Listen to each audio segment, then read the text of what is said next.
Breaking down the Vikings from the perspective of a former NFL General Manager of the Year. It's Jeff Diamond's Purple Report. Presented by your select Minnesota Buick GMC dealers. Welcome to Jeff Diamond's Purple Report, brought to you every Monday and Thursday, and occasionally a Wednesday, which today is Wednesday because the Vikings are playing on Thursday night this week in L.A., and brought to you by your select Minnesota Buick GMC dealers in the 2024 GMC Acadia and Sierra on 1500 ESPN. Available 24/7 on YouTube via links from the 1500 ESPN and Score North websites. I'm Jeff Diamond, former Vikings GM, former Tennessee Titans president.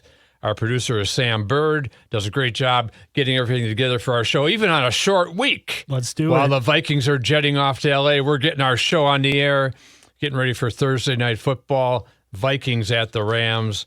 And Sam, the Vikings have to bounce back from that close and, I would say, disappointing loss to the Detroit Lions on Sunday. Absolutely. I think bounce back should be relatively easy, not to get too far ahead of ourselves. But what I'll tell you, Jeff, is I feel, just as a Vikings fan, right, sort of an outside observer, I feel great about Sunday, even though they didn't win.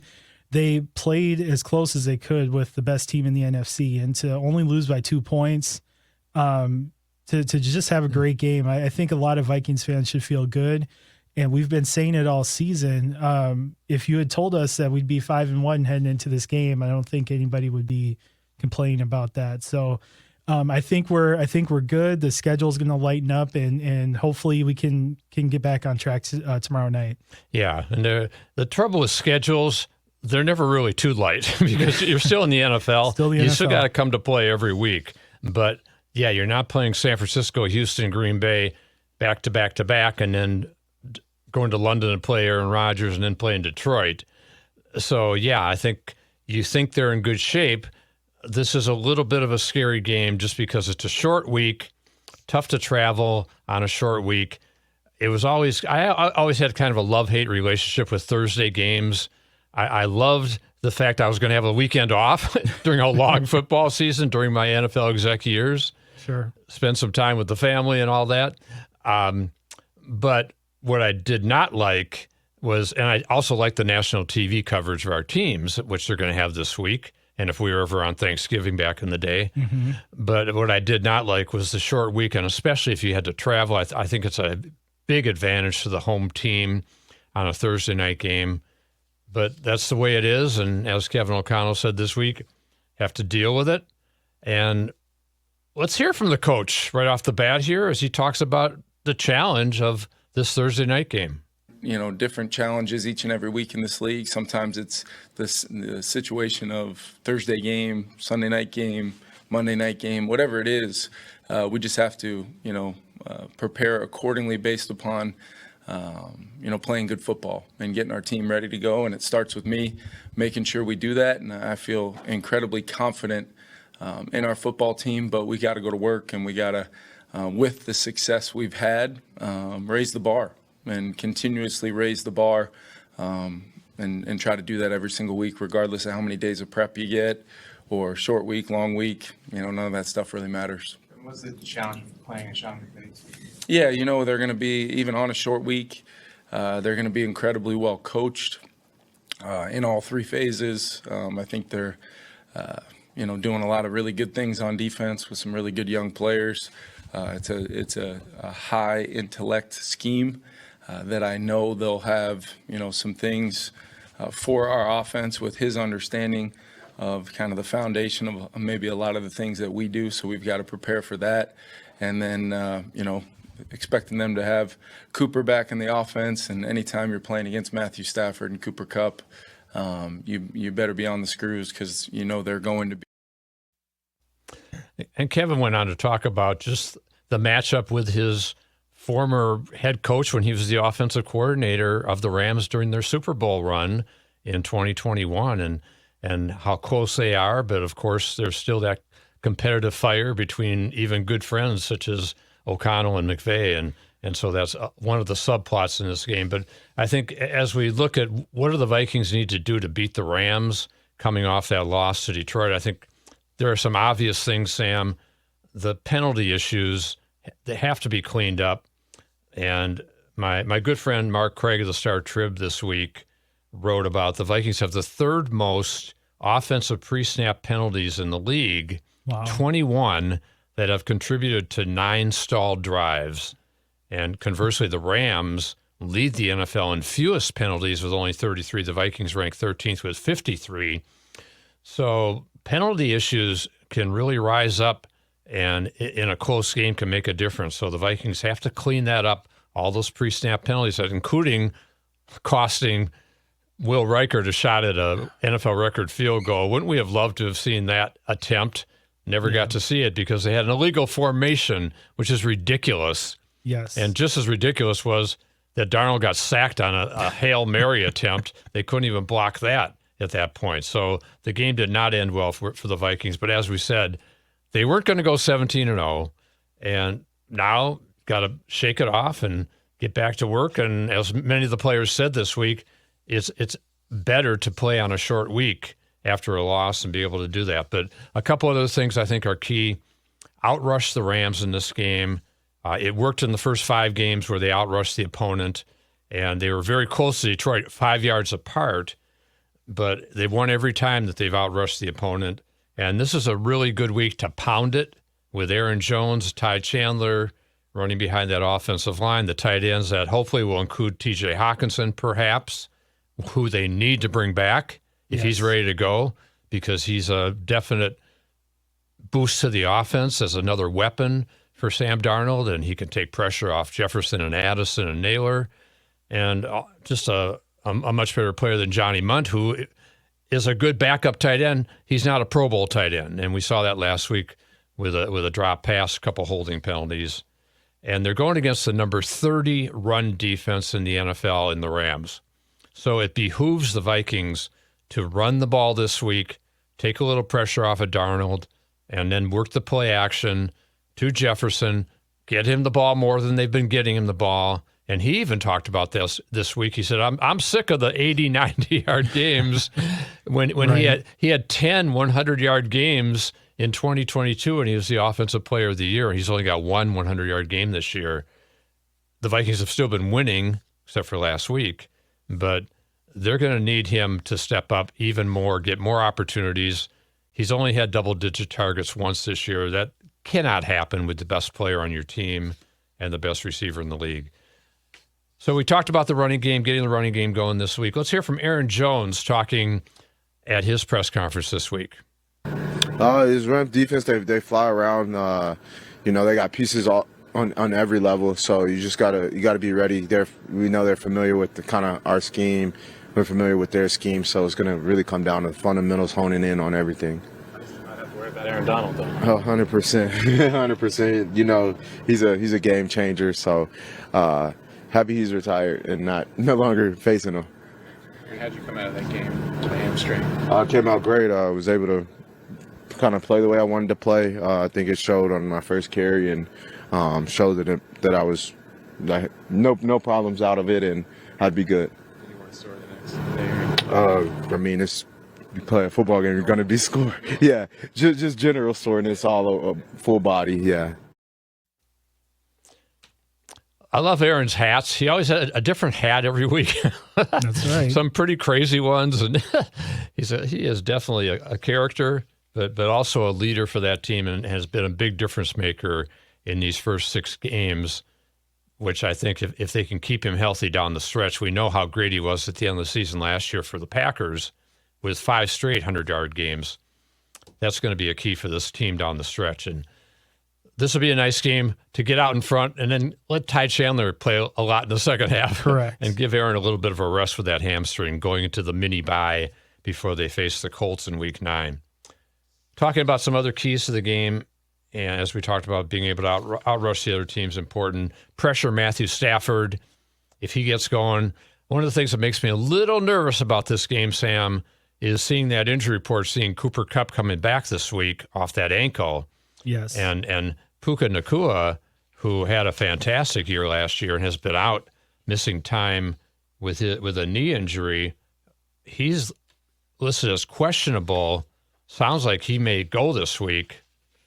If they have all their weapons back, That's a little dangerous. But even still, it's important that the Vikings stop the run, stop Kieran Williams. He's got 8 touchdown rushes this year, which tied with Derrick Henry for the league lead. Got to stop him, make the Rams one-dimensional, and then put the heat on Stafford, who talked about that Vikings defense this week.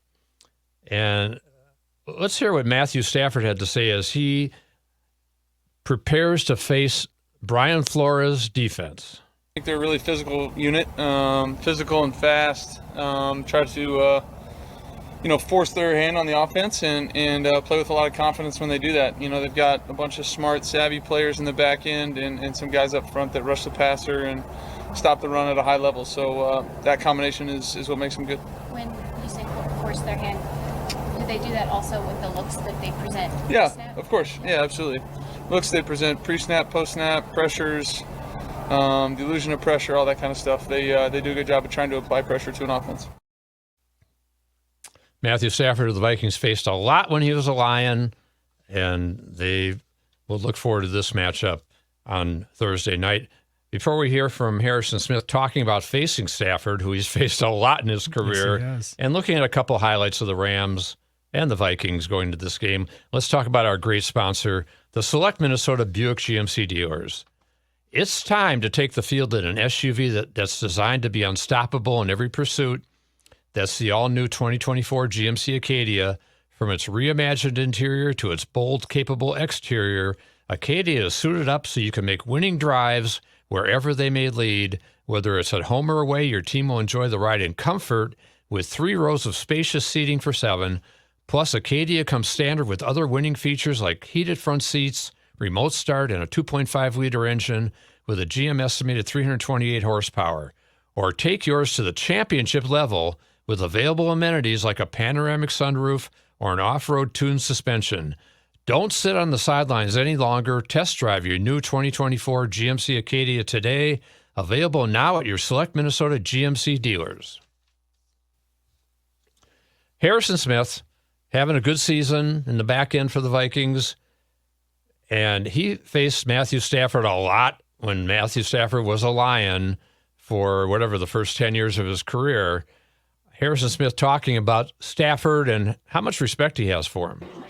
To me, just playing against him all the years in Detroit, I think toughness is the number one thing, alongside just a competitor. He's an all-time competitor and has the ability to do pretty much whatever he wants with the ball. He's gotten me on a no-look before, and we've had games where we've hit him a bunch, and he's always picking himself up and moving on and making plays with his legs. And he's just an all-around guy that I have a high level of admiration for sure. Harrison, how much urgency do you have in a game like this, coming off a loss Sunday? The division's tight. How much urgency do you put on it? As much urgency as possible. No kidding. Right. It's going to be every week in the NFL. There's only 17 of these games. It's not like baseball. There's not 162. It's not like basketball, 82, or hockey. Every game is important, and I think that's what, in my mind, separates the NFL too, is that there are no weeks that you can take off necessarily unless you've already quenched everything, which rarely ever happens. So talking about Stafford, and here's kind of a cool clip, which I liked because it includes a former Gopher. Here's Matthew Stafford last week in the Rams' 20-15 win over the Raiders, and here's a big completion he had in that game. Stafford, and caught on the play, and there he goes, running down the middle.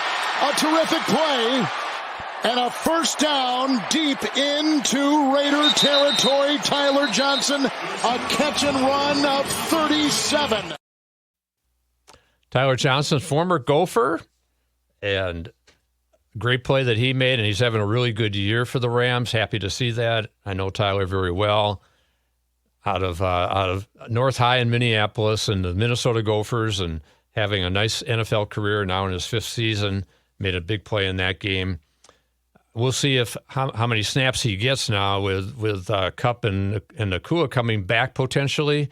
But I think the fact he can make a play like that, he's still going to be a factor for the Rams. And one thing we know about Cooper Kupp, he doesn't necessarily stay healthy, which I think is part of the reason why you were going to ask me a question about him, right? Yeah, well, I was watching the Stafford press conference, and the question that was asked immediately after the end of the clip we played was, are you aware of the trade rumors that are going on with Cooper Kupp? And one of the things I wanted to ask you, Jeff, is, from a GM perspective, how much does those trade rumors, especially around the deadline, how much does that play into a team's performance on the field, especially in this case, compounded with the short week? Do you think the Rams are going to be at some sort of mental disadvantage or distractions or anything like that going into this game? What are your thoughts on that?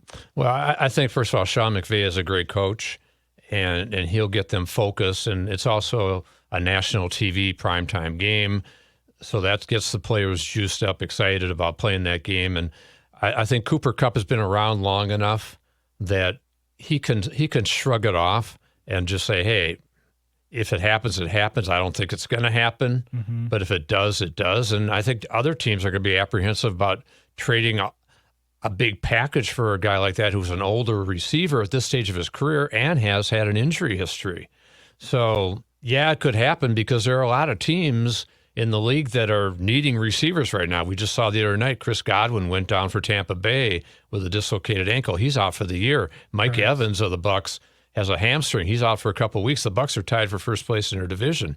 They're going to be in the hunt for a receiver at the trade deadline. Now, it could be Cooper Kupp. It could be Adam Thielen, the former Viking, Deontay Johnson in Carolina, and Adam in Carolina with a losing team. And they may figure, okay, we're going to try to get some draft choices for the future. There are other players around the league. Darius Slayton with the Giants, they're not having a good year. We know DeAndre Hopkins just got traded to Kansas City. Correct. So these things happen around the league. I don't think T. Higgins is going to be traded as long as the Bengals are in the hunt. But all of a sudden, if they lose a couple of games, we've got basically 2 games before the trade deadline. Things can change, and teams' thinking can change too. So, yeah, I think that Cooper Kupp could be attractive to teams. There are a lot of teams looking for receivers. Not Kansas City now necessarily, but Tampa Bay could be. Pittsburgh could be. San Francisco has lost now Brandon Ayuk for the season. Deebo Samuel has a hard time staying healthy. The 49ers are struggling. They got a big game coming up with Dallas this week. So, yeah, I think Cooper's in the mix. Now, Cooper's not going to be traded to San Francisco. We know that. He's not going to their arch rival for sure. So, but talking again about the Rams, here's another highlight. And the Rams defense, as Aaron Jones mentioned, a lot of young guys flying around. And in the game against the Raiders, they came up with 3 interceptions. So Sam Darnold, who's had 5 interceptions this season, has a little bit of a history with interceptions. He's got to be careful. And the Vikings have to protect him better in this game. He's been sacked 4 times each of the last couple of weeks. Sam also has to make better decisions, make better throws at crunch time compared to the 3rd and 4 miss on Jefferson in the Lion game and the 2-point conversion miss to Addison.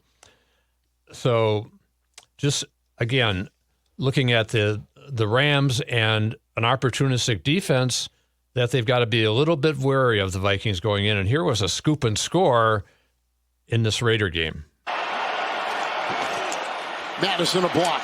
Oh, he's whacked right there. That's a loose ball. Picked up Curl. That is a touchdown. And Kobe Durant forced that fumble. He also had an interception in the game, was named NFC Defensive Player of the Week. So he's a guy they're going to have to keep an eye on, too, in this game.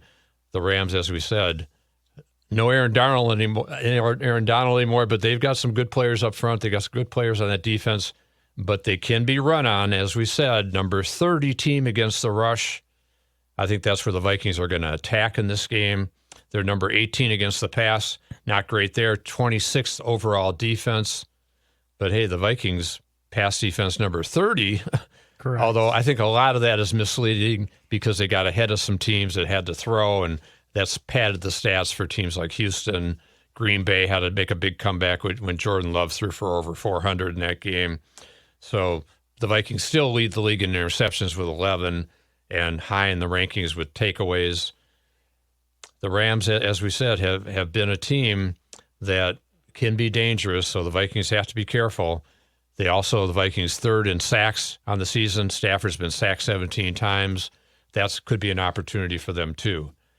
I think overall, the Vikings need some more big plays, like this play from Sam Darnold to Jordan Addison, 51-yard gain against the Lions. Off play action to Jones. Stepping up. Deep shot. It is Addison! Flips the field down to the 40 of Detroit.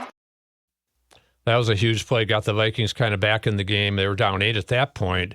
Got them within 5, and then eventually they take a lead, which they unfortunately relinquished at the end when they didn't get the 2-point conversion and didn't convert on 3rd and 4, and then Jared Goff drove them down the field. You think about Jared Goff and Matthew Stafford, that huge trade a couple of years ago, and everybody at the time thought, oh, Goff, the Lions are going to take all these draft picks, they're going to draft a quarterback. Goff's just kind of a placeholder for a year or so. Didn't turn out that way. He's as good as any quarterback in the league right now. He's the best right now. Yeah. Absolutely. And you look at Matthew Stafford, and the Rams won a Super Bowl with him. So maybe this is that trade that worked out pretty well for both teams in the final analysis. But I'll still give the edge to Detroit because they got a whole bunch of draft picks out of this, getting guys like Gibbs and so forth from that deal. It's a trade that helped make that franchise what they are today, the Detroit Lions. And Jared Goff has surprised everybody, even though he was a Super Bowl quarterback in L.A., but kind of wore out his welcome there, ends up doing some great things in Detroit. We'll see how far he takes them this year. As we said, looking forward to this game, I think it's going to be a very exciting matchup where you got a team that was a playoff team last year in the Rams. They got off to a bad start this year. They're 2-4. They're coming off a win over the Raiders.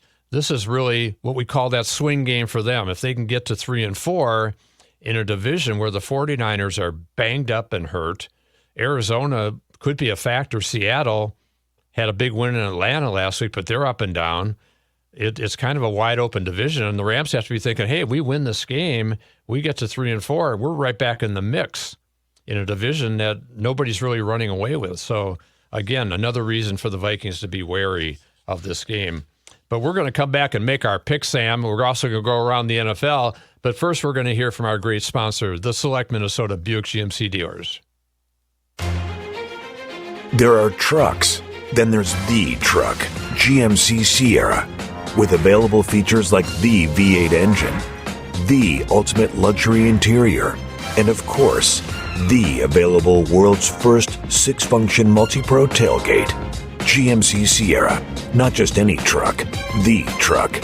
GMC's continued commitment to professional-grade engineering is on full display at your local GMC dealer. Come take a test drive today and see for yourself. We are professional-grade GMC. Well-qualified buyers get 1.9% APR for 36 months on GMC Sierra light-duty models. See your local GMC dealer today. Monthly payment is $28.16 for every $1,000 you finance.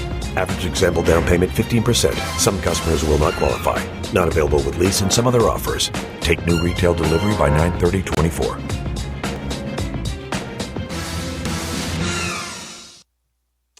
A couple other important factors in this game. Will Riker, we've talked about, has been amazing this season. Now 30 for 30 on kicks. He's got an edge going into this game against another fellow 6th-round rookie, Joshua Cardi of the Rams, who already has missed 4 kicks this season. So give the edge to Reichert in that regard. But the Rams have a very good return team, kick return team. Blake Corum, who we saw at Michigan last year, he's their kickoff returner, 28.2-yard average. Xavier Smith, a 15.8-yard punt return average.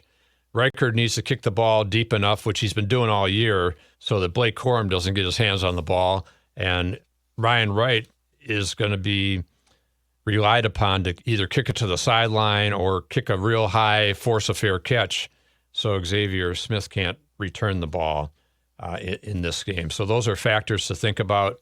Crowd noise. an interesting thing that we talked about before the show. You had some thoughts about that, Sam. I do. On social media all season, you'll see pictures of people that are at SoFi for a Rams home game, but really it feels like a Rams road game. The teams that they've been playing, their fans have shown a ton of support. So, for example, the Packers were in town. It was all green and gold. The Raiders, they just played last week. It was all black in the stands. So I'm hoping that tomorrow night there's going to be a ton of purple, that the Rams will be drowned out on offense, and that it'll feel like a Vikings home game. That's really going to be a huge component to it in my view. Yeah, it definitely helps if the crowd noise is not a factor when you're on the road. Right. And you don't have to go to the silent count and all that. And you would think Viking fans before the season would have thought, it's late October, it might be a little cold here. Nice time to get out to LA and go check out SoFi Stadium, which is a beautiful palace. They had the Super Bowl there a couple of years ago when the Rams won it on their home field. And so, I agree with you. I think there'll be a lot of purple in the stands. But again, got to get off to a good start, got to put the Rams behind the 8 ball. Then whatever Rams fans are there may kind of figure, what the heck, and shrug their shoulders, and the Viking fans can kind of light it up. So that'll be something to watch too. Prediction-wise in this game, I'm going to go first this week. Of course, go for it. I think the Vikings are the better team. It makes me a little concerned that Kupp and Puka Nacua are coming back potentially this week. Definitely Kupp is. Nacua we'll see. And that can make a difference in the Rams' attack. But I think they're still susceptible on that offensive line to the Vikings' pass rush. Vikings, if they can put the heat on Stafford, and not that they're going to make him nervous, he's a veteran guy, he's seen everything. But if they can kind of hit him a few times, get him a little jittery, any quarterback's going to get that way. We saw it with Aaron Rodgers, who threw 3 interceptions against the Vikings in a game that was away from home. So I think that certainly is a key.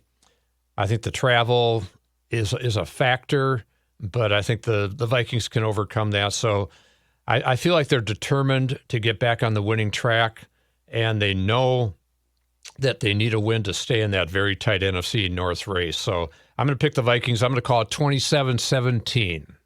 What do you got, Sam? Jeff, it's funny how similar we are. We don't discuss these predictions at all before we record. No. But, I agree with all your points. I think the Vikings will get ahead just like they have with most of their other games this season. You'll see the Vikings jump out to the early lead, and then the Rams have to play from behind. And I don't know that they're going to be able to do that effectively, and they're going to be able to keep pace with the Vikings. So I actually see it as a 34-17. I think the Vikings are going to double up on the Rams tomorrow night. Yeah, we'll see about that. I think that might be a little bold, but you never know. I think the Vikings corners have to play much better than they did against Amon-Ra St. Brown and Khalif Raymond and those Detroit receivers, and they have to hope that Stafford is not as hot as Goff was.